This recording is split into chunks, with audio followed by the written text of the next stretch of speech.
ہونا تو یہ چاہیے تھا کہ قربانی انسان اپنی جان کی دیتا۔ اگر کوئی انسان اللہ کو راضی کرنے کے لیے اپنی جان کی قربانی دنیا میں دے بھی دے پھر بھی فائدے میں ہے، چونکہ ہمیشہ آنے والی زندگی وہ تو جنت کی ہے۔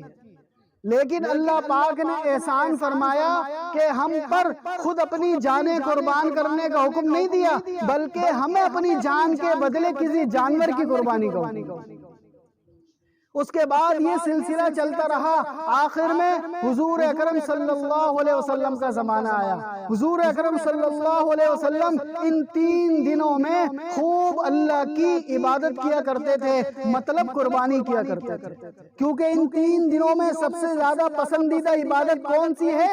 قربانی کی ہے۔ نماز سے زیادہ افضل عبادت قربانی کی ہے، اسی طرح دیگر عبادتوں سے افضل عبادت ان 3 دنوں میں قربانی کی ہے۔ آپ علیہ الصلوۃ والسلام ان 3 دنوں میں، ایک روایت میں آتا ہے کہ 100 اونٹ آپ علیہ الصلوۃ والسلام نے اللہ کے راستے میں قربان کیے، یعنی قربانی کی۔ ایک روایت میں آتا ہے کہ 100 اونٹوں میں سے 63 اونٹوں کو آپ علیہ الصلوۃ والسلام نے اپنے ہاتھوں سے ذبح کیا۔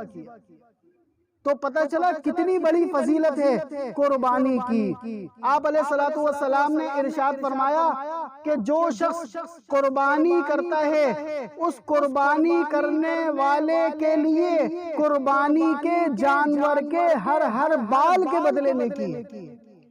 جو کوئی قربانی کرے گا اس قربانی کرنے والے کے لیے قربان ہونے والے جانور کے ہر بال کے بدلے ایک نیکی لکھی جاتی ہے۔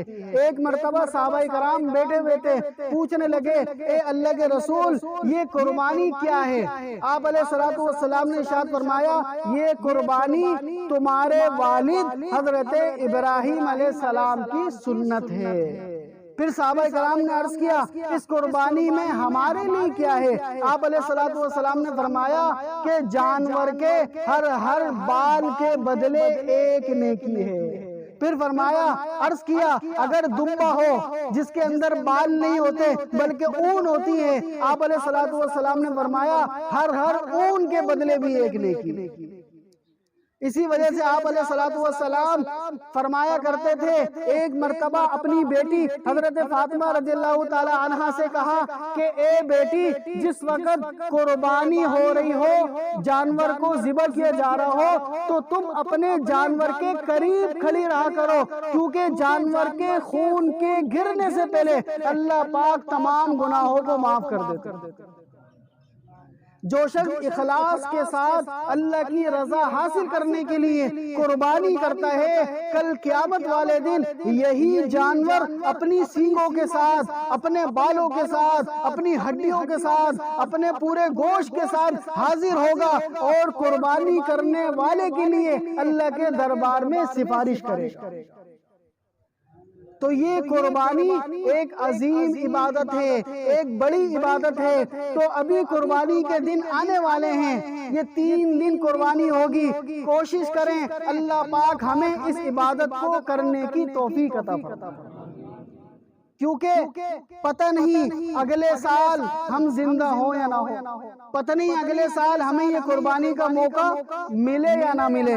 اسی وجہ سے اگر کسی شخص پر قربانی واجب ہو اس کے باوجود بھی وہ قربانی نہ کرے، آپ علیہ الصلوۃ والسلام نے ارشاد فرمایا کہ جس شخص پر قربانی واجب ہے، صاحب نصاب ہے، مال و دولت بھی ہے، اس کے باوجود بھی قربانی نہیں کرتا تو اس کو چاہیے کہ ہمارے پاس عیدگاہ بھی نہ آئے، ہماری عیدگاہ پر بھی وہ نہ آئے۔ آپ علیہ الصلوۃ والسلام ناراضگی کا اظہار کر رہے ہیں کہ اتنی بڑی عبادت جو سال میں صرف ایک مرتبہ آتی ہے، سال میں صرف یہی دن ہوتے ہیں، اس کے باوجود بھی اس عبادت سے محروم رہنا بہت بڑی محرومی ہے۔